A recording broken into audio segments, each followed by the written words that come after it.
Simba es un proyecto gratuito de promoción de la lectura. Ayúdanos a que nuestros libros lleguen a más gente compartiendo lecturas en las redes sociales. Si puedes y quieres, también puedes hacer una donación para mantener el proyecto y posibilitar que nuestra biblioteca siga creciendo. La Isla de Oro. Rubén Darío. Artículo, Viajes índice divagaciones. He aquí la isla en que detiene su esquife el argonauta del inmortal ensueño. Es la Isla de Oro por la gracia del sol divino. Vestida de oro Apolinio la vieron los antiguos portadores de la cultura helénica, y los navegantes de Fenicia que, adoradores de Hércules, le alzaron templos en tierras españolas. Y que al llegar a esta prodigiosa región creyeron sin duda encontrarse en lugar propicio a los dioses fecundos y vivificadores. Aquí puede repetir todo soñador la palabra del latino antiguo que ha hecho vibrar en nuestros días los labios del prestigioso Danuncio y que se ostentan en las armas de la germánica Bremen. Navigare necesse est, vivere non est necesse. Y así evoca una lírica decoración de Cellini, gráfico intérprete de Anunciano, en la cual de manera arcaica se representa el vuelo de un barco de los prodigiosos tiempos odiseos sobre las aguas armoniosas en que a flor de espuma se alegran de la vida, entre delfines y bajo la gloria solar, sirenas de flancos voluptuosos y tritones que hacia el firmamento lanzan el clamor de sus caracoles sonoros. Re del Mediterráneo, parlamente negli maggior corno della fiamma antica, parlami in questo rogo fiammeggiante. Questo vigile fuoco ti nutrica il mio voto, e il timone la polena del vastel cui fortuna fu mimica. O tu c'è col tuo cor la tua carena contra i perigli e spinere fostiuso dietro l'anima tua fata sirena, infin c'è il mar fu sopra terriciuso. La dama inglesa fue la que recitó esos versos del óptimo poeta. Recitaba sin acento el idioma de Italia, tal como habla el francés y el castellano. Amable compañera de viaje. Amistad ocasional, solitaria y enigmática señora que viene de Nápoles, de Grecia, que irá luego a Egipto. Amo el sol, soy un amante del sol. Por eso adoro esta isla que usted conoce ahora y a donde yo he venido ya otras veces. Y en ninguna parte he visto mayor triunfo de la magnificencia solar y mayor derroche de oro del cielo, de oro homérico. Señora, tiene usted razón. Y acaba de pronunciar el nombre sacro. En todo esto flota el aliento de la vieja inspiración helénica, y como Heracles en Gades, Melesígenes debió haber tenido aquí un adoratorio.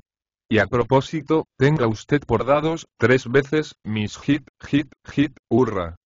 En honor de la noble Inglaterra, en donde por todas partes se esparce el generoso perfume de la cultura clásica. El viejo Gladstone, en la cámara, adornaba, como se sabe, sus arengas sobre asuntos políticos con versos de la Odisea y de la Ilíada. Y en lindos labios femeninos de ultramancha, no es raro oír los nombres que constelan los poemas de los tiempos olímpicos. Usted viene, según me ha dicho, en busca de salud. Me parece que esta le sobra, por su aspecto y por su espíritu. Todo lo clásico es sano. Su espíritu vive en lo clásico, luego la salud está con usted. Es, querida señora de los ojos extraordinarios, que en este adorador de lo clásico, hay un romántico que viene de muy lejos. ¿Desde dónde? Desde el Cáucaso. ¿Y desde cuándo? Desde Prometeo. No se asombre usted, y escuche estos conceptos. Por ventura Prometeo no es la encarnación del eterno elemento romántico en medio de la cultura helénica. Quien ha dicho esas palabras, en catalán, es un compatriota de Raimundo Lulio, un mallorquín cuya bóveda craneana encierra cosas hermosas y profundas que han ya brotado en periodos robustos y en alados apotegmas que anuncian cosas grandes. Se llama Gabriel Alomar el futurista. Palma parecía verdadera y fantásticamente incendiarse. Había en el ambiente como una miel vespertina y un abejeo de versos. En la parte de la costa en que nosotros nos hallábamos no había sol, en tanto que la ciudad aparecía a nuestros ojos toda en luz viva y alucinante. Y la bahía especular reflejaba la milagrosa visión a modo de un cristal de encanto. Lady Perhaps, este es el nombre de mi amiga, se levantó y se puso a sonreír delante del magnífico espectáculo, y, sonriendo, dijo lentamente: He aquí, pues, una tarde clásica y un momento romántico. Lo clásico, lo romántico, lo simbolista, lo decadente, no son más que facetas del eterno diamante. Poesía. Usted misma, señora, a quien no sentará sino bien el nombre de musa, comprende todos esos aspectos, puesto que en sí contiene la lira y la ilusión. Un músico hizo una vez delante de mí el elogio de la mentira, pero no tan bella y elegantemente como un poeta compatriota de usted. Pues bien, la mentira no existe, pues ella no tiene representación sino como la negación de la verdad. No hay más que una verdad, así como no hay más que una belleza sin ser esta resplandor de aquella, según el decir platónico. Ahora esa verdad y esa belleza son vistas a través de las lentes infinitas de las individualidades. Y estamos metafísicos, mi amable lady. Es que comemos demasiado en sueño, mi querido señor. Con una diferencia. Usted es un latino, llamémosle latino, aunque se dice que no hay tal latinismo, y con tal temperamento, o con tal educación, se nutre de un ensueño muy distinto del mío, puesto que soy una sajona de ojos azules. Yo me nutro de bistecs sajones y de trigo y vino latinos, y de muchas cosas más. Soy hombre y nada de lo que al hombre toca me es extraño, soy poeta, y nada de lo que al poeta toca me es extraño, yo doy entrada en mí a todas las bellezas parciales que componen la belleza, y a todas las verdades particulares que componen la verdad. Divagamos en la isla de oro, divagamos. Y divagaremos. ¿No es este un grato programa? Programa ciertamente grato. Y excelente refugio para dialogar sobre asuntos hermosos es la Florida Mallorca. Porque, aunque se esté solo, el monólogo no existe. Siempre se dialoga. Temes en el muro una mirada que te espía, dice el poeta. Y una oreja que te oiga, hay que agregar. Plotino o Novalis sabían que existen esas cosas misteriosas. Hablamos y se nos contesta. Lo que hay es que a veces no sabemos comprender. La noche estaba para entrar, anunciada por un lucero. Lady Perox, en un pequeño salón en que había hecho el día una lámpara eléctrica, me tendió un periódico en el cual leí. Antes de Jovellanos, Mallorca parecía un país sin alma. Era una tierra. Una de tantas tierras de las cuales se cuenta la producción, la bondad del clima, el grato sabor de las frutas, la abundancia o escasez del agua, la cosecha del aceite, la cosecha de almendras. Ahora se diría que tiene dos personalidades. La personalidad exclusivamente geográfica o del registro de hipotecas, y la personalidad encantada a que la ha conducido, poco a poco, la transfiguración del arte y la poesía. Jovellanos, Grasset de Saint-Sauveur, Jorge Sandichopin, Ole Ull el violinista, Piferrer, Cortada, Doré, Wagner, Ares, Verdaguer, Richepin, Albéniz, Granados, Rusiñol, Mir, Pini Soler. Pongamos, señora, nuestra parte de oro sobre el oro, nuestra parte de mirra sobre la mirra, nuestra parte de incienso sobre el incienso. Yo, por mi parte, he traído a revolar sobre estas aguas y entre estas flores a mi cisne familiar. Lady Perox tuvo un elegante movimiento y dejó pasar a través de sus preciosos y finos dientes algo de su nacional humor. Y esa tremenda Jorge Sand me dijo, que no encontró animal más apropiado en que ocuparse, durante su invierno en Mallorca, que aquel que fue llamado Monauge por Monselet, y al cual los parisienses y las parisienses miran con singular interés. No encuentro eso de gran extrañeza, mi querida interlocutora. Tal animal es un animal interesante. En vuestro portentoso Shakespeare, se llama Falstaff, y en nuestro único Cervantes, se llama Sancho. Alguien ha dicho famosamente que todo hombre tiene en sí un animal de esos, quiso Meille, y en el imperio de la poesía, es el Sancho del Cisne Don Quijote. Y luego, el símbolo, realizado por intervención celeste, cuando en el cuerpo del cuadrúpedo sabroso entraron los demonios del cuerpo de los hombres, por el poder de nuestro Señor Jesucristo. Good night, madame. Good night. Publicado en La Nación, el 5 de abril de 1907. Jardines de España. Rusiñol, dijo Lady Perox, encienda usted su pipa. Bien saben que soy una buena camarada, y que todo me gusta en carácter. Estábamos en la terraza. Nos fascinaba, cerca, la alegre dulzura de unos almendros en flor, grandes buques de nieve rosa, tenuemente rosa. El futurista había expresado gentiles teorías. Rusiñol había narrado pintorescas anécdotas. La dama y yo habíamos cantado la gloria felizmente di camera, del extraño, caprichoso y misterioso Auribe Ardsley, que desde hace algunos años descansa en paz.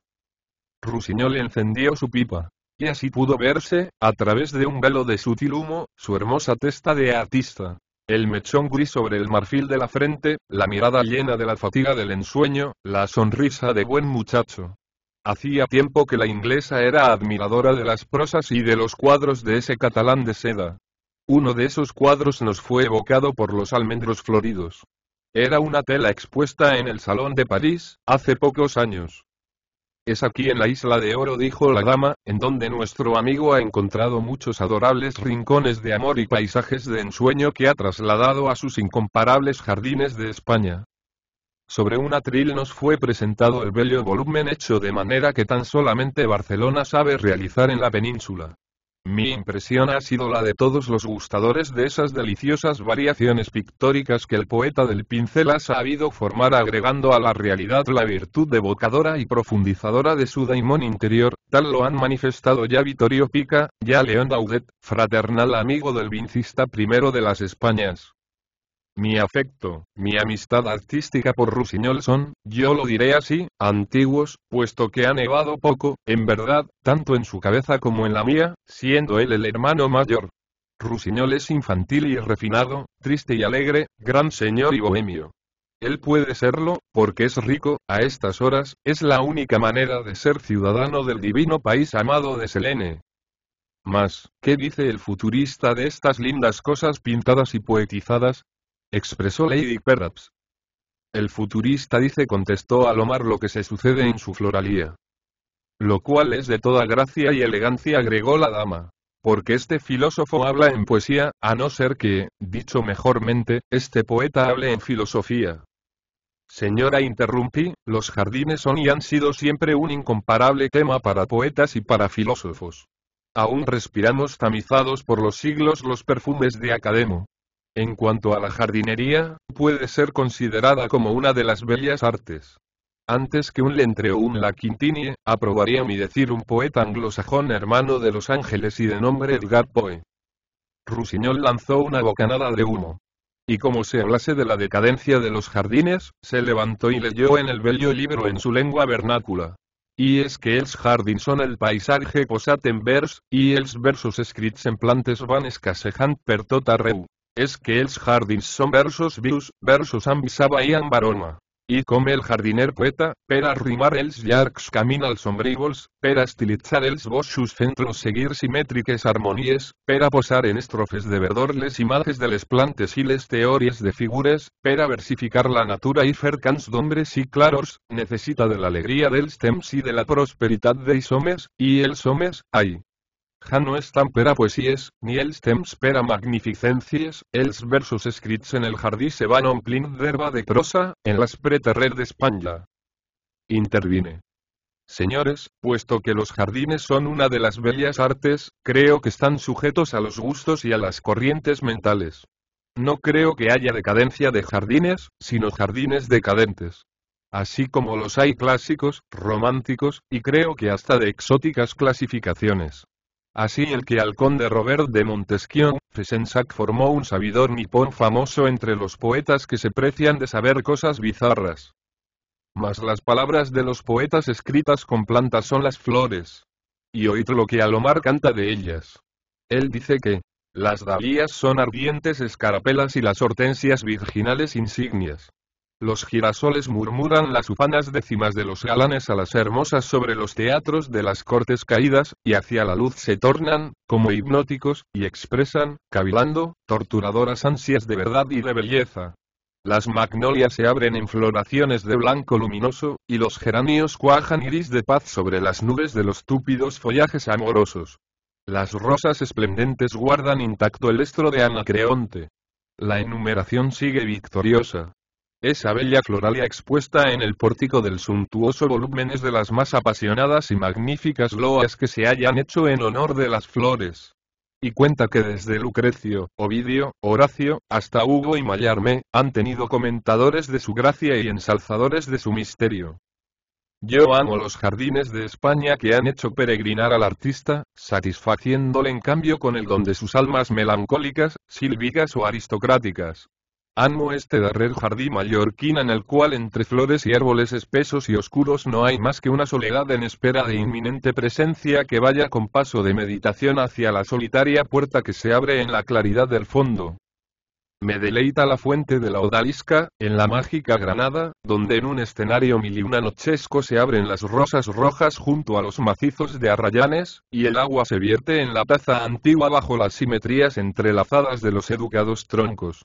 Y en la isla dorada otra vez, el caminal de Alfabia, asimismo de cuento de Oriente, con sus columnas y sus cristales armoniosos, y las flores siempre. De nuevo es en la tierra granadina, la glorieta de los enamorados, cuyo nombre recuerda lo que una dama sabidora dejó escrito en el álbum del Generalife, que era bueno para amar. Aquí para amar es bueno este asilo de verdores, de una composición arcaica, y en donde un aislado chorro de agua apenas humedece el paso de las horas. He aquí, también en Granada, una sucesión de arcos espléndida, o la villa triste ante los recortados cipreses. Y en Aranjuez, la senda de rosas hacia la enorme herradura del espeso arco, y otras páginas poemales, en que la luna influye con su hechizo. O en que ordenadas graderías ascienden hacia unos como oscuros santuarios de profanos cultos. Aguas, follajes, tiestos, en la ornamentación de las gráficas músicas que bien habrían violado las violas que acariciaron en días líricos los oídos de la imperecedera Gioconda. En estos jardines ya es la clara voz de primavera, ya el canto autumnal el que se escucha. Toda esta obra de intelecto refinado y trascendente seduce desde el primer instante en que se la contempla con intelecto de amor. Y es como un oasis en el seco ambiente de la pintura al uso, toda de fórmulas, recetas, habilidades y mercantilismos. Yo amo estos jardines de España y al jardinero de pluma y pincel que sabe dar alimento y halago a las fantasías fatigadas y acosadas por las tendencias poeticidas de la vida moderna, de esta hora actual de trajines, especulaciones ápteras y derrotas del sentimiento. Imaginaos un errar continuo entre asperezas, breñales, tierras calcinadas, paisajes de desolación, parajes de rocas y zarzas. Un caminar bajo la furia de las llamas solares, hacia un punto desconocido, mas, sin embargo, ambicionado, y que, al llegar la tranquilidad de la tarde, os encontráis ante un bosque sagrado, tal como los de los fondos de los adorables primitivos, y allí dulzura, gracia sutil, el aparecimiento de la luna, agua fresca. Y la melodía del ruiseñor. Daréis las gracias al ruiseñor por su melodía. Publicado en La Nación, el 7 de abril de 1907. George Sand Chopin era una dama poco cómoda, dije. Lo mismo dirían sus enamorados, contestó Lady Perraps. Y, en su tiempo, quizás usted hubiera sido uno de ellos. Lo dudo. Una literata, casi no es una mujer, es un colega. Usted conoce la frase de cierto conde francés, marido de una poetisa y escritora bastante linda. Estoy lucido. He venido a darme cuenta un poco tarde de que me he casado con Maurice Barrés, con la Vedan y con otros señores que habitan dentro de la piel de mi mujer. El automóvil iba de la manera que le agradaba a Shah de Persia. Despacio. Lo cual no era completamente del agrado de Salas, el intrépido y grato sportsman que nos conducía. De Aris, médico de gallardos ímpetus y amigo de humanidades. Y aún de Gabriel Alomar, que ama todo lo dinámico. Yo representaba a Shah de Persia, en unión de Juan Sureda, el castellano de Vallehermosa. La gallarda inglesa estaba completamente de nuestra parte. Esta excursión, dijo, será en honor y memoria de George Sand. La carretera se extendía entre dos vastos olivares, los olivares centenarios que inspiraron a Gustavo Doré sus árboles antropomorfos en una de las más admirables ilustraciones de la Divina Comedia. En realidad, ese trecho semeja un capítulo de Ovidio. Es un pueblo de troncos, cuyos gestos y aspectos no pueden ser más humanos. Humanos y diabólicos. Imaginaos una de esas ciudades que en las 1001 noches quedan de improviso transformadas. Una población que se petrifica, por la virtud de un mal genio. Aquí la voluntad del encantador tornó en figuras vegetales las figuras de los hombres. Y ahí entra el imperio de la fantasía. Los olivos retorcidos expresan con sus apariencias designios y voluntades. George Sand, en su libro Un Iberá Majorque, habla de los olivos mallorquines en términos de romántico entusiasmo. Al ver el aspecto formidable, el grosor desmesurado y las actitudes furibundas de esos árboles misteriosos, mi imaginación los ha aceptado de buena voluntad por contemporáneos de Aníbal. Cuando se pasea uno por la tarde a su sombra, preciso es que se acuerde bien de que aquellos son árboles. Pues si daba crédito a los ojos y a la meditación, quedaría uno espantado en medio de esos monstruos fantásticos. Los unos, encorvándose hacia vosotros como dragones enormes, con la boca abierta y las alas desplegadas. Otros, arrollándose sobre sí mismos como boas entumecidas. Otros, abrazándose con furor como luchadores gigantescos. Aquí hay un centauro al galope, llevando sobre su grupa no sé qué horrible mona. Allí un reptil sin nombre que devora una cierva jadeante. Más lejos, un sátiro que baila con un macho cabrío menos deforme que él. Y, a menudo, es un solo árbol resquebrajado, nudoso, torcido, giboso, que tomaríais por un grupo de 10 árboles distintos y que representa todos esos diversos monstruos para reunirse en una sola cabeza, horrible como la de los fetiches indios y coronada por una sola rama verde como una cimera. George Sand pasó por aquí en Birlocho. Yo iba en el caballo de hierro que se nutre de esencias y de espacio.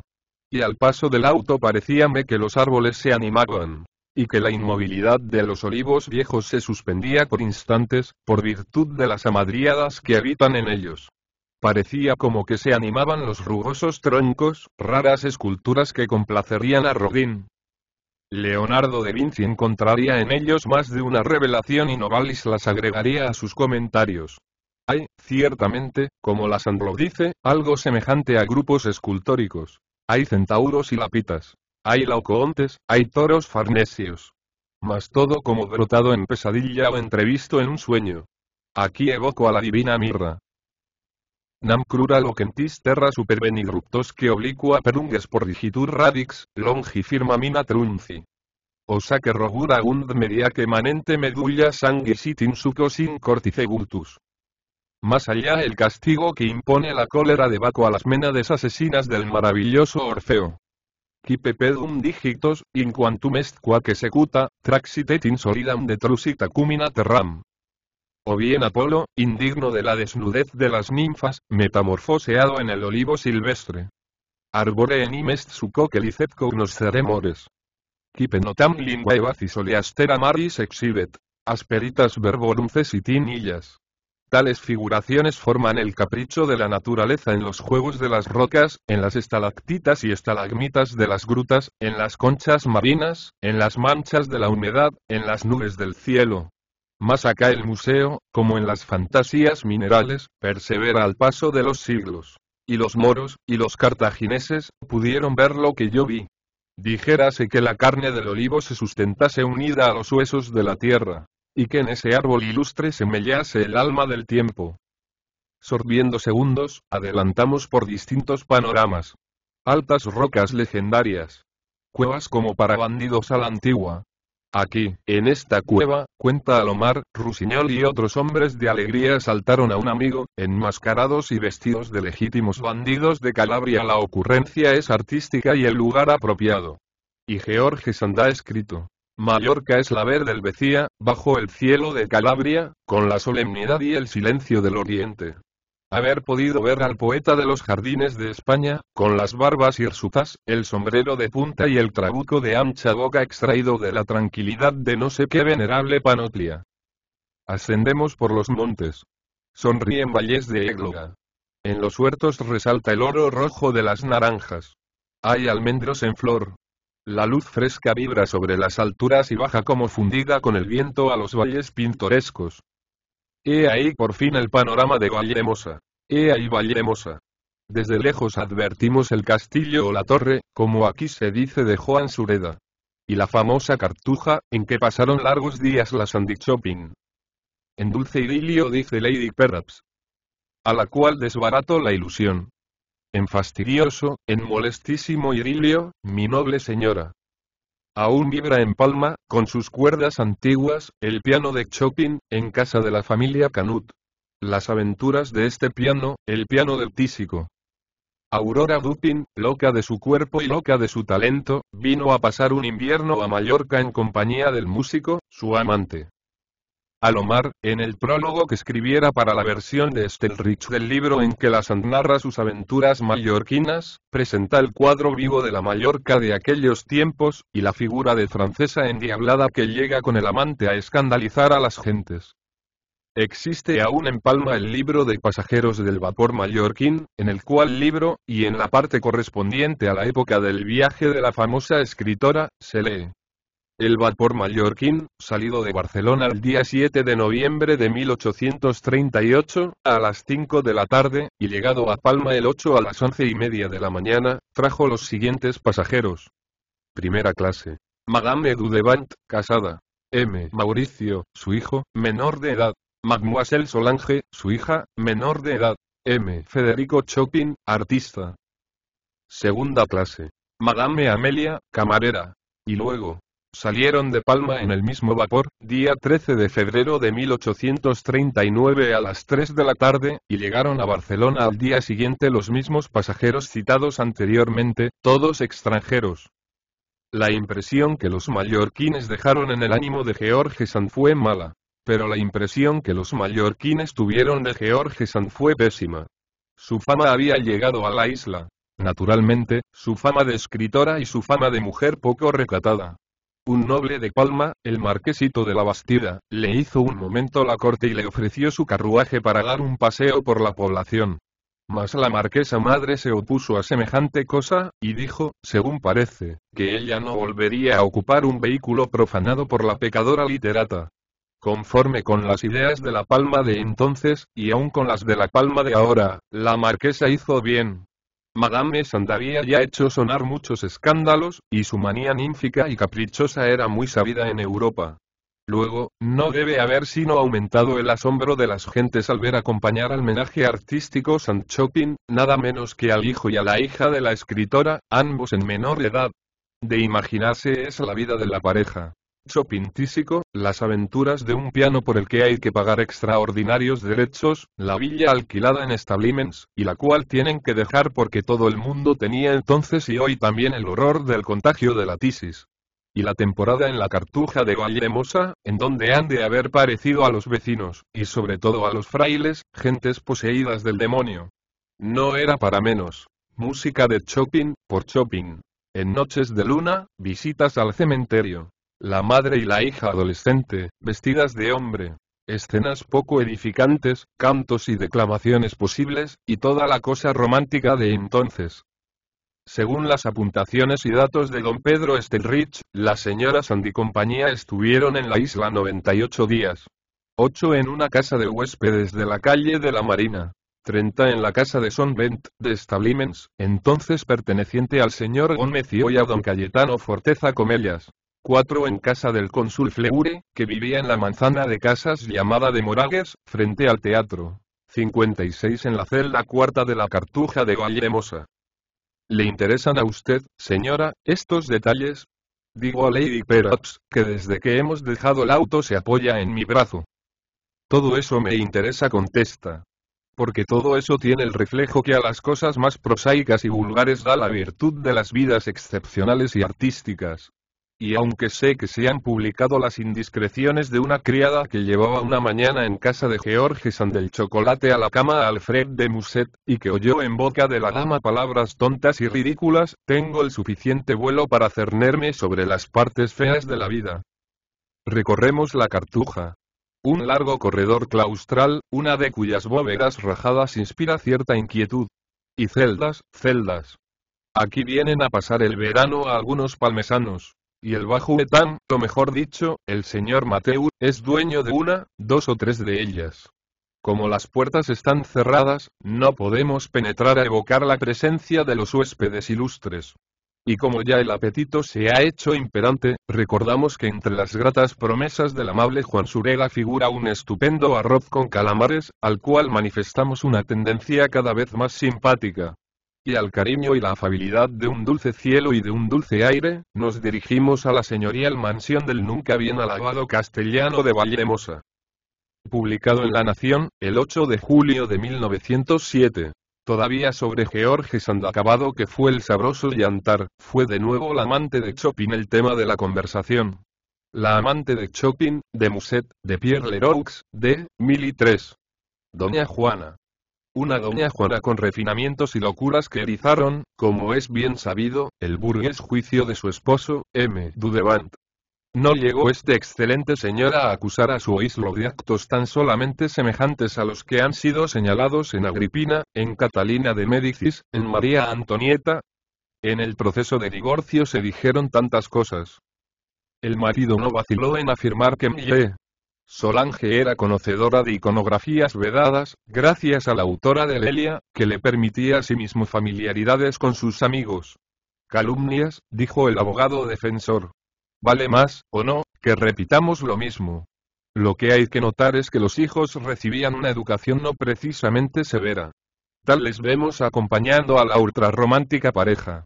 He aquí una curiosa carta que, en marzo de 1896, recibió el señor Stenrich, del honor Sebastián Nadal, a la sazón de edad de 81 años, el cual honor vio y conoció a George Sand cuando habitaba su celda de la Cartuja de Valldemosa. Valldemosa, y marzo de 1896. Apreciado señor mío. La señora francesa de quien usted me pide noticias se llamaba Madame Sand y su compañero, M. Federico Chopin, al parecer como casados. Ella era una gran escritora, él un gran pianista. Madame Sand escribía muchas veces dentro del cementerio de los frailes debajo de un gran palmito que allí había y que tenía el tronco como un cuarterón. Tenía 2 hijos, no recordando bien si había uno varón, aunque lo creo, pero sé de cierto que era hembra el otro que tenía menos años. Por el carnaval fuimos disfrazados, algunos jóvenes de buen humor, capitaneados por el abogado Proens, de Palma, a visitar a la señora Sand en su celda que, si no me equivoco, era la 4ª o la 5ª del corredor. Esto era el año 38 o 39 de la presente centuria al parecer, como casados, dice el honor. Ya es de suponerse el singular matrimonio de música, literatura exaltada, sangre cálida, y tisis. En el libro en que la autora narra las impresiones de ese invierno en la Cartuja de Valldemosa, hay espeluznantes detalles.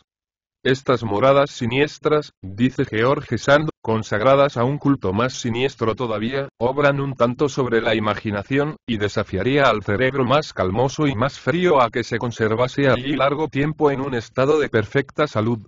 Estos pequeños miedos fantásticos, si así puedo llamarlos, no dejan de tener su atractivo. Y son, sin embargo, lo suficiente reales, para que sea necesario combatirlos en uno mismo. Confieso que no he atravesado ninguna vez el claustro al anochecer sin una cierta emoción mezclada de angustia y de placer, que no dejaba que traslucieran mis hijos, por temor de hacérsela compartir. Y, sin embargo, no parecían dispuestos a ello, pues corrían al claro de luna bajo los arcos rotos, que verdaderamente parecían convocar al aquelarre. Les he conducido varias veces cerca de medianoche al cementerio. No puede ser más interesante la educación que uno ve dar a esos singulares muchachos por tal manía extraordinaria. Felizmente para ellos los paseos macabros cesan ante la aparición, una noche, de cierto viejo borracho y amenazante criado de los monjes. Entraba en casa de María Antonia, la criada, a la que infundía gran miedo, y haciéndole largos sermones entrecortados por cínicos improperios, se instalaba al lado de su brasero hasta que el sacristán venía a arrancarle de allí a fuerza de halagos y artificios. Pues el sacristán no era muy valiente y temía enemistarse con él. Entonces, nuestro hombre venía a llamar a nuestra puerta horas desusadas, y cuando se fatigaba de llamar inútilmente al padre Nicolás, que era su idea fija, se dejaba caer a los pies de la Virgen, cuyo nicho estaba situado a algunos pasos de nuestra puerta, y se quedaba dormido, con su cuchillo abierto en una mano y su rosario en la otra. Poned a todo eso música de Chopin, la música del piano, los improvisados nocturnos en que daba su alma a la noche el demacrado artista que tenía por dentro a la muerte, royéndole los pulmones. George Sand veía a Mallorca como tierra de color y de sol, país para pintores. Así ella da gracias a Dios por haberle dado muy buenos ojos. La viajera es también excelente observadora. De tal manera, no dejará de apuntar datos sobre las producciones del suelo, sobre el elemento étnico, sobre los cactos y sobre los cerdos. Estos animales, querido lector, son los más hermosos de la tierra, y el doctor Miguel de Vargas, con la más ingenua admiración, hace el retrato de un puerco joven, que a la cándida edad de 1 año y medio pesaba 24 arrobas, o sea 600 libras. Los mallorquines llamarán a este siglo, en los siglos futuros, la edad del cerdo, como los musulmanes cuentan en su historia la edad del elefante. El cerdo no permite que nada se desperdicie, porque el cerdo lo aprovecha todo, y es el más hermoso ejemplo de voracidad generosa, unida a la sencillez de los gustos y de las costumbres, que puede ofrecerse a las naciones. Goza, por lo tanto, en Mallorca, de derechos y de prerrogativas que jamás se pensó, hasta entonces, en conceder a los hombres. Gracias al cerdo he visitado la isla de Mallorca, pues si hace 3 años se me hubiera ocurrido visitarla, habría tenido que renunciar a mi deseo por no hacer un viaje largo y peligroso en buque de vela. Es hermoso ver con qué cuidados y con qué ternura son tratados a bordo estos señores, los cerdos, y con qué amor se les coloca en tierra. El capitán del barco es un hombre muy amable que, a fuerza de vivir y de hablar con estos nobles animales, se ha asimilado por completo su gruñido y aún un poco de su desenvoltura. Si un pasajero se queja del ruido que hacen, el capitán responde que es el sonido del oro al rodar sobre el mostrador. Si alguna mujer remilgada se atreve a quejarse de la infección esparcida en el buque, su marido está allí para responderle que el dinero no huele mal, y que sin el cerdo no tendría vestido de seda ni sombrero de Francia, ni mantilla de Barcelona. Si alguno se marea, que no intente pedir auxilio a la tripulación, pues los cerdos también se marean, y esta indisposición va en ellos acompañada de una languidez esplénica y de un asco a la vida que es preciso combatir a toda costa.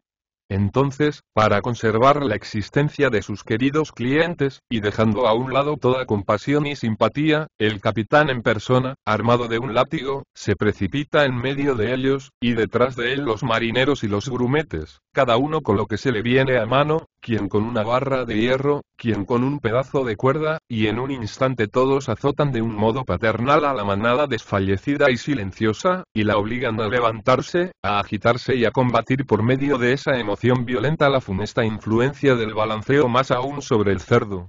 Cuando regresamos de Mallorca a Barcelona, en el mes de marzo, hacía un calor sofocante. Sin embargo, no nos fue posible poner el pie sobre la cubierta. Aun cuando hubiéramos desafiado el pero de que algún cerdo de mal humor nos comiera las piernas, el capitán no hubiera permitido, sin duda, que molestáramos a sus clientes con nuestra presencia. Estuvieron muy tranquilos durante las primeras horas, pero a medianoche notó el piloto que tenían un sueño muy abatido y parecían víctimas de negra melancolía.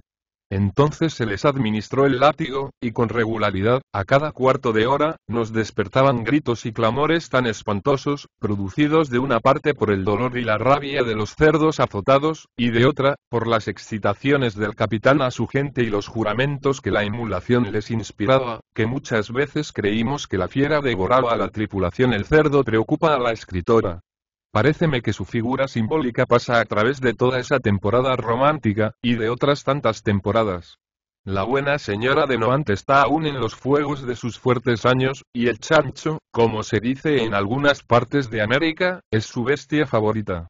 Buenos son para los ratos de ensueño y de melodía y de halo musical, el cisne Muset, entre las lagunas palúdicas de Venecia, el cisne Chopin en la soledad claustral de donde debe brotar Espiridión al compás de tales o cuales nocturnos. Mas llega la hora del cerdo, y la terrible trigueña no guarda sus entusiasmos sino para el compañero de San Antonio.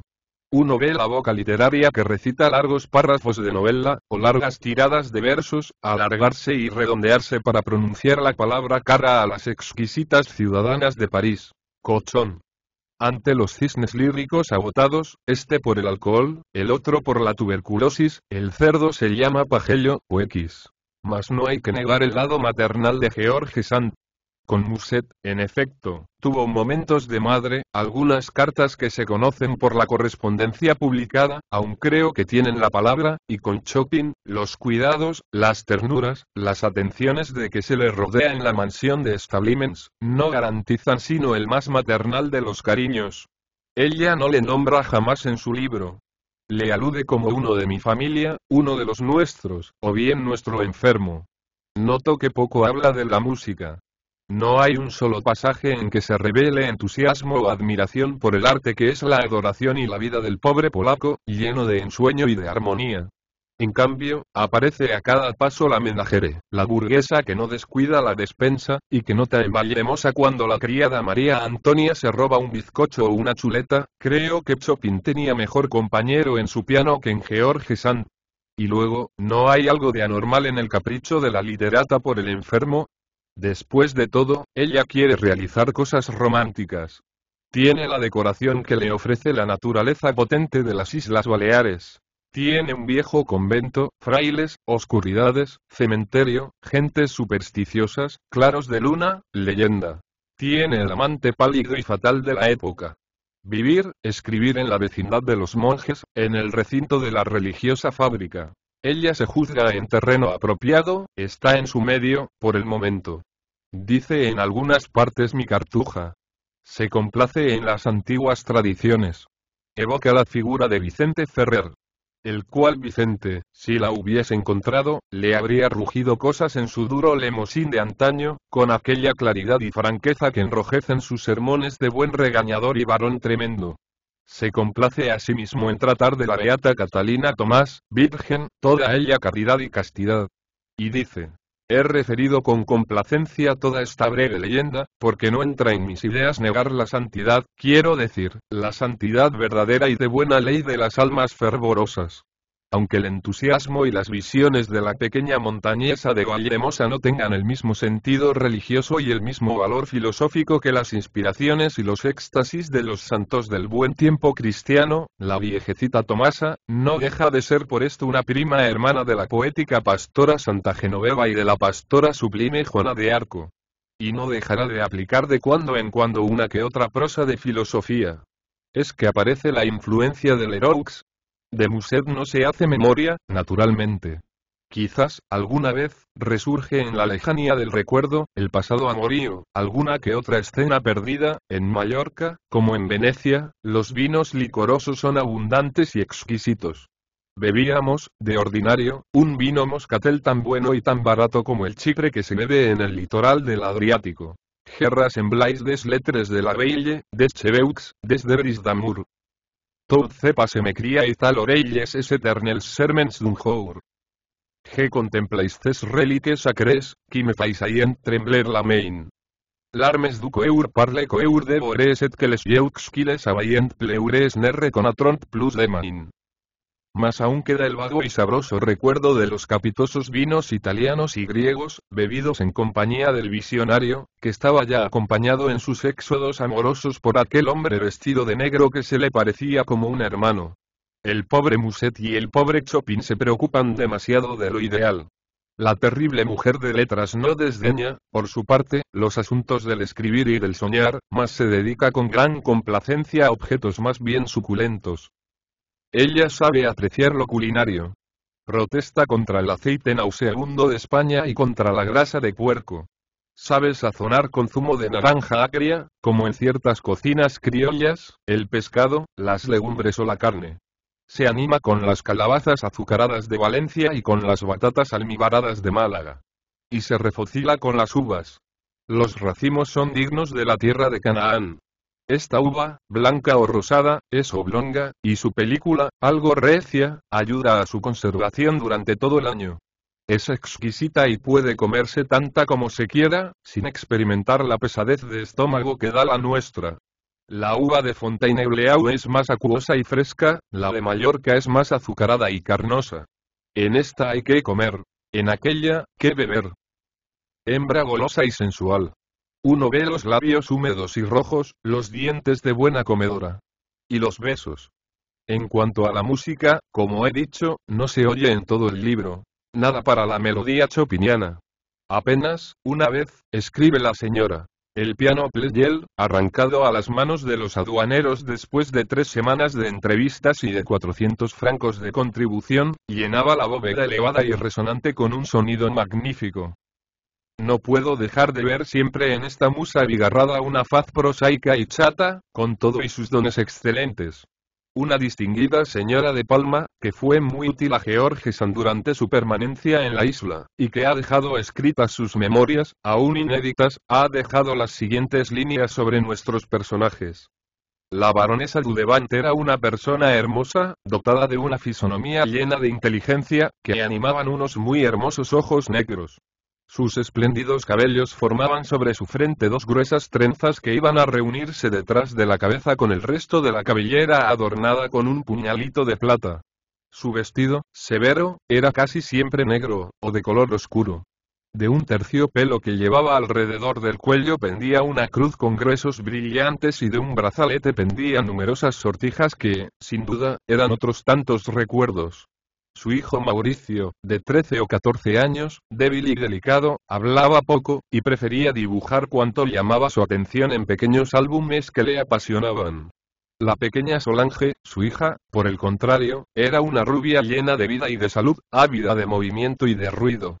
Con su blusa y su pantalón de paño, bajo su sombrero de fieltro, se la hubiera tomado por un muchacho turbulento, sin los hermosos y largos cabellos que había heredado de su madre y que le llegaban hasta la cintura. Chopin, el músico que les acompañaba, y del que no hablaré, siendo tan conocido por sus obras, estaba muy enfermo. Venía en busca de un clima meridional para restablecer su salud. Yo veo a un hombre que va en busca de salud en compañía de una triple enfermedad, veo a una dama poseída de la legión literatura, y una media azul. Así fue teñida con los mismos añiles firmamentales. Pero una media azul, insoportable, la compañera. En cuanto a M. Dudevant, era un buen hombre, con demasiado lastre y demasiado sentido común. Y además bastante grosero. Pero, los cisnes. Decididamente interrumpió Lady Peraps. ¿No es usted cariñoso con la autora eminente? Sí, señora. Yo no soy cariñoso con los niños que maltratan a los pájaros, ni con las mujeres que martirizan a los poetas. Publicado en La Nación de Buenos Aires, el día 14 de julio de 1907. El imperial filósofo del automóvil se detuvo para dejarnos descender al futurista y a mí. Fuimos por una senda estrecha. Pinos y otras varias especies de árboles nos rodeaban. Sonaba suave el aire entre los boscajes. Había un cielo límpido. ¿Sufre usted el vértigo de las alturas? No tuve tiempo de contestar. Tenía delante de mí el abismo. Estábamos en una angosta cornisa de la montaña. Allá abajo, húmedos zafiros marinos, líricos cristales de poemas. Allá abajo, como a la altura de 2 o 3 torres Eiffel, las aguas de las barcas de Homero. Un paso más y descenderíamos a la muerte, sin que pudieran detenernos las débiles vegetaciones del declive. Yo aparté la vista de la atracción bella y funesta. El vértigo obedece a algo que está en nosotros, pero también fuera de nosotros. En toda eminencia, a la orilla de todo precipicio, hay un Satán que se acerca y murmura un casi inteligible tibidago. Apoyado en el muro de tierra, con la cara vuelta al muro de tierra, anduve por largo rato, hasta llegar a un punto en que la cenefa de camino de cabras, se deshacía en una planicie ancha, tranquilizadora. Entonces pude admirar más a mi placer la naturaleza circunstante paradisíaca. Flechaban las arboledas llamadas de pájaros. El azul profundo parecía poder alcanzarse con la mano. Mas un esteamer que pasaba a la vista semejaba un pequeño insecto sobre la seda cerúlea. Así, llegamos a un corto y pintoresco puente que salvando una hondonada conduce a una blanca y diminuta capilla, levantada por el archiduque Luis Salvador, en memoria y honor del gran Raimundo Lulio, cuyo espíritu, cuya influencia, cuyo aliento, flotan en Miramar y en todos sus contornos, dando a las mismas rocas y a los mismos troncos de los árboles como una animación y una voluntad de intensa vida. En la capilla está la estatua de mármol y alrededor de la capilla el inmenso espacio libre en que se recorta la circular balaustrada. Y es aquel lugar como un púlpito extraordinario desde donde un predicador de voz inaudita hablaría a las fuerzas del viento, a las potencias de la tempestad, a las animadas y misteriosas olas, y a la sustentante tierra. Desde allí se divisan valles, colinas, alturas abruptas. Los paisajes están llenos de una frescura cual la de la primera mañana del mundo. Surgen, gigantescos, rompiendo el seno secular, los huesos del globo. Sobre las revueltas y erizadas piedras vigorosos vegetales han echado las garras nudosas de sus raíces. Parasoles verdes se estilizan en cumbres rocallosas que a sus pies tienen escenarios para el encadenamiento de blancas andrómedas, que han de ser libertadas por gloriosos Perseos, caballeros de las quimeras. Y sentí allí a mi lado como un resoplido, y un piafar y un ruido de alas. Era mi fiel Pegaso impaciente. Cierto, era de montar allí el bello animal olímpico. Mas mis entusiasmos, ante el maravilloso espectáculo, uno de los más maravillosos que puedan contemplarse sobre la faz de la tierra, convergieron a la augusta persona luminosa en los tiempos, de aquel pensador, de aquel poeta, de aquel minero de suposiciones divinas que la leyenda ha colocado en el número de los hombres misteriosos y sobrenaturales, dándoles un poder mágico y una comprensión honda de los secretos de las cosas y en las revelaciones de las desconocidas fuerzas. Pensé en el creador de Blanquerna, en el que hace dialogar al amigo y al amado, en el ermitaño que vivió con los espíritus de lo invisible en una cueva bronca, frente a las olas pobladas de sirenas y tritones, en el que supo vencer la furia soberbia de la carne por el horror de la muerte y por el dolor, en el soñador medieval que hizo de su existencia un poema de combate, varón de acción y constructor de torres ideales, en quien tuvo, como muy pocos, la absoluta conciencia de Dios. Yo he escrito alguna vez: dichoso el árbol que es apenas sensitivo y más la piedra dura porque esa ya no siente. Tendré derecho, porque mi concepción de la materia llega hasta cierto límite, de afirmar que en el mineral no puede haber una especial manera de sentir de acuerdo con las arcanas universales voliciones. Las rocas guardarán memoria del ermitaño. Él se personificó en Blanquerna, el pontífice que abandona el más alto solio de la tierra y la representación de Jesucristo, para ir a hacer su oficio vocacional de contemplador.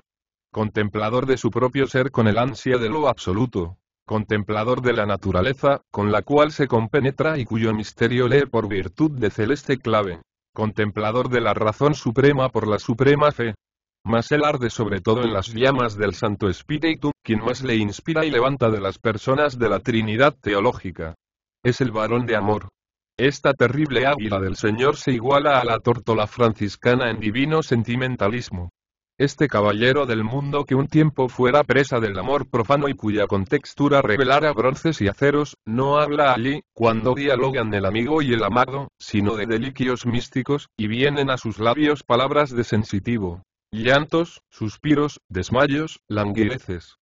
Estos pájaros que cantan en los boscajes de Miramar han tomado parte en las sublimes conversaciones. Digues, aucel qui cantes, este mes en guarda de mon amat, pero que defena de desamor, e que multipliquen tu amor.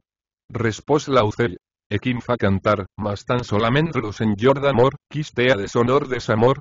Y Ramón se echó al abismo divino. Me explico perfectamente por qué el archiduque de Austria Luis Salvador se apasionó por la memoria del formidable contemplador. Él pertenece a una familia de Atrídas, a una familia en que la fatalidad ha descargado incesantes tormentas esquilianas. Es la familia de los porfirogénitos locos, asesinados, quemados, suicidas, desorbitados. Leyendo el libro de Eugenio Garzón sobre Linhart, puede recorrerse la lista, quizás incompleta todavía, de esos príncipes perseguidos por misteriosos golpes fatídicos. El Alberto I, hijo de Rodolfo de Habsburgo, asesinado. Leopoldo III, asesinado. María de Borgoña, hija de Carlos el Temerario, muerta de una caída. Doña Juana la Loca, loca. Fernando I, hipocondriaco. Felipe el Hermoso, envenenado. Carlos V, epiléptico. Rodolfo II, loco. María Antonieta, guillotinada. Maximiliano, emperador de México, fusilado, y su mujer Carlota, loca. El archiduque Rodolfo, heredero de la corona de Austria-Hungría, asesinado o suicida, no se sabe. La duquesa de Allenton, quemada. La emperatriz Elizabeth, asesinada, el archiduque Juan, perdido en los mares, o por lo menos, muerto civil. Y las innumerables desgracias domésticas. Y los que faltan en la lista. El archiduque Luis Salvador huyó también de la vida palatina, quizá pensando en librarse de la tempestad familiar, y refugiado en la isla de Mallorca, en el Miramar magnífico y solitario. ¿Qué mejor patrono podía escoger que Lulio, el hombre estupendo que predicó y enseñó, con discurso y ejemplo, el abandono del siglo y la pasión de Dios? El aristócrata de Viena, si bien muy cristiano y ludista, no llegó, naturalmente, al misticismo del beato eminente. Hay en él algo de pagano, puesto que tiene algo de poeta. Es poeta por el amor a la naturaleza y por la filosofía. Nosotros, los filólogos, escribía Nietzsche. El extenso dominio que confina con los montes y con el Mediterráneo es un paraíso en que el príncipe no ha permitido la profanación de los arreglos y recortes caros a los vulgares terratenientes. Mas ha llenado las abruptas cumbres de miradores y belvederes desde donde podéis sorber infinito con cuerpo y alma. Hay, más allá del oratorio, una casa en que los empleados y guardas tienen orden del archiduque para hospedar y atender a los visitantes. Y luego está la mansión del museo. Todo allí es señoril y antiguo. Las viejas arcas, los viejos sillones, las telas y labores de antaño, la alfarería tradicional, sólida y fina, de vistosos colores. Las singulares sillas de cuerda, sin respaldar, que más bien son manera de cojines orientales. Trabajos de argentería mallorquina, venerables obras de carpintería y guetenería. Techos que saben de pasados insomnios o sueños, y retratos de familia, retratos que evocan a cada paso un recuerdo de pena y de fatalidad. Elizabeth, Rodolfo. En una sala baja de la morada casi monacal por su silencio, sorprende al pasajero un monumento de mármol en que un ángel, el ángel del supremo juicio, despierta a un bello joven semejante a Apolo. No hay gran mérito de arte en esa muestra de lo convencional italiano. Mas ¿qué hace allí, diréis, ese ejemplar de mausoleo que parece extraído del cementerio de Génova? Ese mausoleo conmemora una amistad extraordinaria. En el zócalo se lee: Władysław Wyborny. Nació en Gutenberg el 23 de septiembre de 1853. Falleció en Palma el 25 de julio de 1877. Sus restos mortales descansan en su país natal. Resurrexit. Orad por él. Lo suplica su amigo del alma Luis Salvador, que dedica este monumento a su memoria. La murmuración nada ha podido roer en el blanco Carrara, que ha dedicado el imperial Pílades al Orestes, secretario y por largo tiempo compañero en su retiro. He allí la capilla de la Trinidad, que fue fundada en el siglo XIII, he allí una virgen de mármol, ella ha sido regalada por la emperatriz errante, cuya vida íntima nos ha contado Cristómanos, por Elizabeth. Y oh ironía del inescrutable destino. En la base están grabadas las fechas de las visitas que la soberana hiciera, y un voto en que se confía a la estrella del mar la guarda y la protección de la viajera. A la orilla del lago de Ginebra le dio la puñalada el anarquista asesino. He allí la reconstruida parte de un gótico claustro. Y por todos los lugares la memoria de Raimundo Lulio. En la casa de Miramar, dice el escritor Lázaro Floro, el gran Lulio fundó a últimos del siglo XIII un colegio de lenguas orientales en donde 13 religiosos franciscanos debían prepararse para la conquista religiosa de África, idea que le preocupó toda la vida y que tuvo que abandonar por causas que desconocemos. Allí se imprimió el primer libro cuando se introdujo la imprenta en Mallorca, un cuarto de siglo después de inventarse y 11 años más tarde de conocerse en España. Allí habitaron los cistercienses, los cartujos, los jerónimos y los dominicos. Y cuando hasta el nombre del sitio iba a desaparecer, el potentado príncipe austríaco hizo renacer la antigua grandeza de aquellos riscos y malezas. Raimundo Lulio, que con ser tan gran filósofo era un gran artista, habrá agradecido en la eternidad la obra de Luis Salvador, que ama las artes y vive la filosofía. Él ha podido realizar la obra de arte vital, vivir su poema, o hacer un poema de su existencia. Él ha desdeñado las pompas de las grandezas áulicas y al mismo tiempo las miserias que amenguan el brillo de las supremacías hereditarias. Él dejó la corte de Austria elegante y soberbia, para ir a vivir entre los payeses y las payesas de Vallemosa, bajo el cielo soberbio, junto al Mediterráneo armonioso, en sus tierras casi primitivas, horas de libertad y de capricho, de estudio y de recogimiento. Hay, no lejos de la morada principal, y de la capilla, donde se ve un púlpito al aire libre en que predicará el vigoroso Vicente Ferrer, hay, digo, al lado de una fuente, en una vasta jaula, una águila prisionera. Habrá querido simbolizar el archiduque su pasada vida cortesana en la jaula inmensa del Alcázar Vienes. El sonoro y luminoso mar latino le ha revelado ciertamente otras cosas que las aguas del bello Danubio azul. Hace ya algunos años que Luis Salvador no está en Miramar. Vive en una isla del archipiélago griego, en donde tiene otra mansión de soñar y filosofar como la de la tierra mallorquina. Yo simpatizo grandemente con ese hombre admirable, con ese imperial filósofo. Dícenme que en Mallorca andaba modestamente vestido, que hablaba sencillamente con las gentes de la ciudad y del campo, que escribía libros, que estudiaba la antigua vernácula de la isla para sus trabajos especiales. Ese es un varón que ha sabido dirigir bien las potencias de su alma.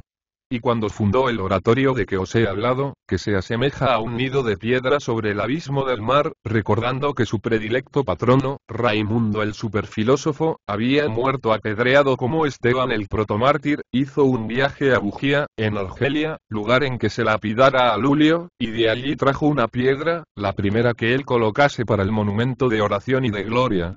El hermoso gesto vale por una oda. Es, pues, también, el archiduque de Austria Luis Salvador, un poeta.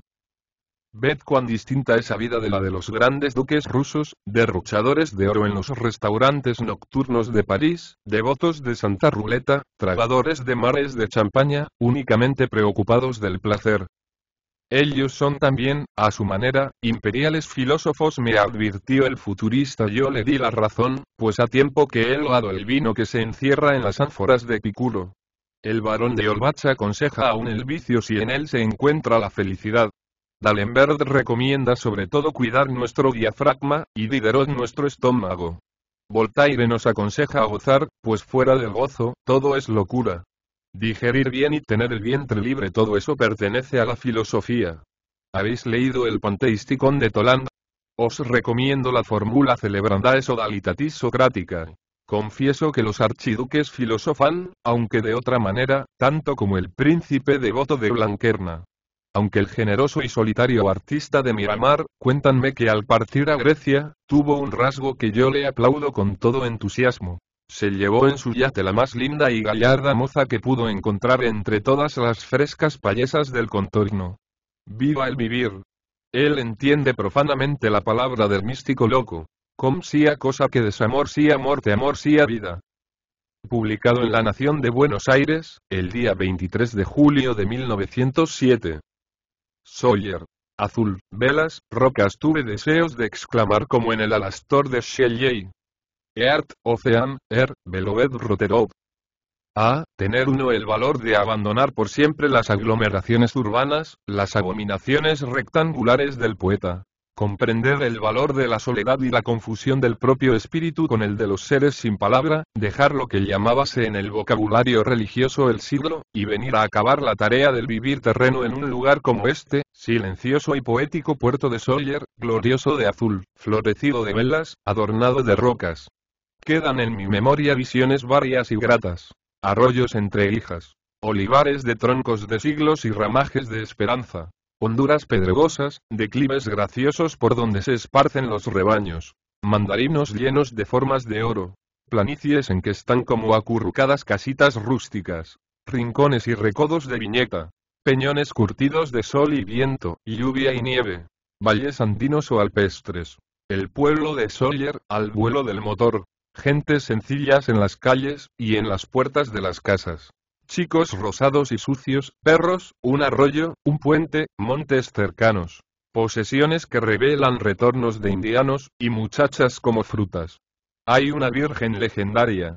Un citado autor refiere. Una noche, la del 10 de mayo de 1561, las campanas y escuchas de la población avisaron con gran estrépito que en las playas de Sawyer habían desembarcado sigilosamente 1700 turcos, con ánimo de apoderarse de todo lo que a mano les viniera. Armados aquellos campesinos e hijos de la población con la prontitud que el caso requería, salieron al encuentro del enemigo. Pero este había dividido sus fuerzas en dos secciones.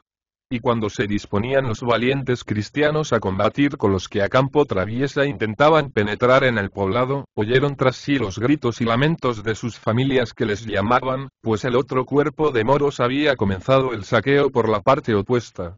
Ante tal terrible perplejidad, volvieron grupas los cristianos y, cargando sobre el enemigo, le hicieron huir a la desbandada. El otro cuerpo de moros, al ver la desesperada fuga de sus compañeros, huyó también, y cuando estaban cerca del mar, salióles a su encuentro una cuadrilla de bandoleros que les acechaban escondidos entre las breñas, haciendo tal carnicería, que por los campos y olivares se recogieron después, 418 cabezas de turcos. Este hecho se conmemora aún todos los años con grandes fiestas, llamadas de moros y cristianos, en las que se simulan el ataque de los primeros y la defensa de los segundos. Dice Cuadrado que estas fiestas atraen mucha gente, más que por la feria casi nominal, por el colorido dramático que revisten el histórico sermón de la mañana, la procesión arqueológica de la tarde y, sobre todo, el simulacro del lunes, que no se limita al sobredesembarco de los moros en el puerto y tiroteo con los cristianos, sino que comprende el previo rebato y el regreso victorioso con los cautivos, en compañía de centenares de carruajes a la ida y a la vuelta. En primera línea de los personajes que se han hecho ya legendarios, figuran el denodado Capitán Angelats y las valentas donas de Cantamañi, con la famosa tranca, con la que matando a 2 turcos supieron defender su casita solitaria y su honor. Gozar de esas campiñas, hacerse un alma nueva, o, más bien, encontrarse, en lo hondo de sí mismo, un alma vieja, vieja y buena, no estamos heridos de las pasiones malas de los malos hombres ciudadanos. ¿No vemos que el contacto social trae casi siempre desilusiones y engaños? Blanquerna, se necesita tu voluntad y, sobre todo, el apoyo desconocido, el báculo que nace entre nuestras manos de repente, la gracia. ¿Y si hubiese también una gracia pagana, una gracia pánica? Amargaron el mundo los barajadores de doctrinas duras a la sana alegría de la vida. Los santos ermitaños supieron bien que los excelentes faunos no tienen nada que ver con las terriblezas del infierno. Y de las alturas que dominan el risueño puerto sollerense habrían descendido, con humor simpático, buenos sátiros, a ayudar a construir una barca a Raimundo de Peñafort, si el místico varón no tuviese su capa para embarcarse en ella por la virtud del milagro. El caso fue que Raimundo censuró a Jaime I su lujuria, pues el rey no se cansaba de folgar con la ardiente y exquisita doña Berenguela Fernández. Enojado, manda Jaime. No se embarcará ningún fraile. Y el santo, como otros en su caso, hizo lo que dice el anónimo poeta en versos que aún cantan bocas mallorquinas. La mare de Déu un roser plantaba. D'aquell sant roser en nasqué una planta. Nasqué Sant Ramon, fill de Villafranca, confessor de reis y de papes. Confessava un rei qui en pecats estava. Lo pecat és gran, Ramon se'n desmaià, Ramon se'n va a mar a llogar una barca. El barquer li diu que són emparades, no es pot embarcar capellans i frades, ni estudiants de la cota llarga. Sant Ramon beneí, bé se la pensava. A dintre del mar Jaén tira la capa amb lo bastoner gran vela aixecada. Montjuïco veu, bandera en posada. Santa Caterina molt bé repicada. La seu jo sentí, Correus enviava tots los mercaders pugen a muralla, pensant que una nau, veuen que és una frare. Veuen que es Ramón, que la mar pasaba.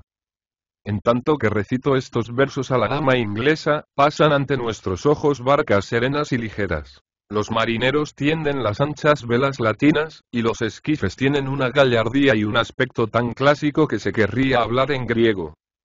Es inútil, me observa Lady Perraps. La levadura cristiana de usted desaparece en cuanto los dioses les recuerdan su permanencia. Ha desaparecido en el horizonte la rara figura de San Raimundo de Peñafort, y ya surgen a su deseo las inevitables sirenas. Buen viaje lleve Raimundo el Santo. Yo le habría seguido probablemente hasta la orilla, hombre de poca fe, si llego a pisar el agua marina, me hundo de seguro. Otros mejores que yo se han hundido. Y Pedro, ese hombre de buen sentido, el primero. Mas qué otra cosa mejor que una cadera rosada puede aparecer en la transparencia de esas ondas musicales y diamantinas. ¿Qué otra cosa mejor, sino un rostro de rosa, unos senos de rosa, unas desnudeces armoniosas, todas atracción y deleite? Las sirenas. Sin la cola de pescado que les diera el mito, sin el aspecto demasiado ictioforme de las que pintara Becklin, sino simplemente mujeres, deliciosas hembras del agua, lisas como las perlas, y apenas saladas de la ablución inmensa oceánica. Creo que la sirena de Harlem debe haber tenido, guardado por coquetería en el reluciente estuche de escamas, un lindo par de piernas. Vimos una gran roca horadada en donde las olas suenan como truenos. Vimos a un canónigo colosal, gentil y buen parlante, que gusta de los espectáculos de ese lugar pintoresco y tranquilo. Vimos un balcón sobre un farallón cortado a pico. Vimos viejos cañones que mojan los perros y ron las horas, viejos cañones de muerte en la inutilidad del abandono. Vimos casas entre los ramajes de los árboles. Y la bahía azul que pintó Rusiñol enamorado de su color y su silencio. Así, usted se quedaría aquí, por siempre, con una amada compañera, una vida dulce, pacífica, ideal, como las que pintara Bernardino el Inefable. Vivir los libros. Imposible, señora, imposible. Vivir lo más artísticamente que podamos, mas con todas las comodidades y ventajas que ha alcanzado la humana inteligencia a los comienzos del 20º siglo, y luego, la variación, el cambio, a que nos obliga la ansia perpetua a que se refería Baudelaire en un pequeño poema en prosa en que cita esta frase inglesa: "Anywhere out of the world". Ahora, si yo me convirtiese en ese amable canónigo epicúreo, llegaría a obispo de Batisma, o de Pafos, in partibus infidelium. Yo admiro en todo a Don Quijote, y una de las cosas en que más le admiro es en su disposición para dejar las fatigas de la caballería andante y hacerse pastor. Don Quijote era un espíritu aristocrático y noble y tenía el don de embellecer con el ensalmo de su poesía interior las cosas feas y desagradables. De tal manera, el pastor Quijotiz es simplemente un antecesor de María Antonieta. Su Arcadia habría sido completamente siglo XVIII, cuando pastoras de floridos valles ornaban con cinta sus albos corderos, y oían, divinas tirsis de Versalles, las declaraciones de sus caballeros. Buen tiempo de duques pastores, diamantes princesas y tiernos galanes, cuando entre sonrisas y perlas y flores iban las casacas de los chambelanes. Y conste que únicamente para la decoración evoco al sublime caballero, pues su castidad no se compadece con el ambiente en que suspiran las damas cantadas por Florián. Florián. Las donosas estrofas que le ha escrito ese elegante Manuel Machado. Fue Florián el poeta de las mejores amintas y batilos.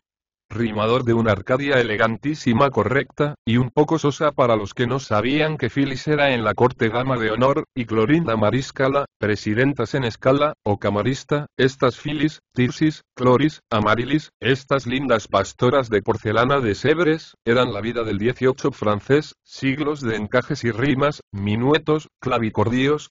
Galante, enciclopedista, que pintó las miniaturas e inventó la guillotina. Madrigalesco y eglógico y cortesano, sabía hacer la guerra entre encajes y enamorar entre rimas sonriendo, entonces era la religión, la sonrisa. La ley ser cortés. La moda, pastoriles poesías. Y Florián el mejor de los cantores de amintas. Se sabe que Florián le pegaba a su querida. Y si eso es verdad comprenderéis todos que Don Quijote va y le rompe la lanza en la cabeza. Todo esto era a propósito del mar, señora, de esta tierra, de estas olas, de este aire que viene del infinito palpitante. Dan deseos de exclamar como en el Alastor de Shelley. Earth, Ocean, Beloved Roterov. Bajó el crepúsculo sobre estas divagaciones. Pronto nuestro dragón de hierro iba rápido en el viaje de retorno hacia Palma de Mallorca. Pasamos alturas y valles. La carretera, entre árboles simétricos, se extendía luminosa por el chorro de oro del reflector.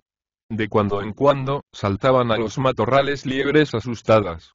Todos estamos más silenciosos que a la ida. Toda vuelta es así. Yo voy a soñar esta noche. Un barco extraño que lo mismo va con su quilla reluciente sobre las aguas que sobre la tierra. Yo estoy a bordo, en compañía de ella. ¿Cuál? ¿Quién? ¿Cómo es? ¿Cómo será? En mí existe aún la primavera, una primavera que quisiera renovarse. El barco pasa por Buenos Aires, por un pueblo de Nicaragua, por Londres, por un país que tan solo he conocido con los ojos cerrados, y en ese viaje fatal me pregunto apenas cuál es el punto señalado para la llegada. Sobre una roca alta y horadada, aparece San Raimundo de Peñafort en compañía de una ninfa, a lo lejos se divisan torres extraordinarias, en una ciudad babilónica, de visión de opio. Y me despertaré con una vaga angustia, a la luz de la lamparilla que vela mi sueño, siempre lista para el efecto de los malos sueños. Publicado en La Nación de Buenos Aires, el día 25 de julio de 1907.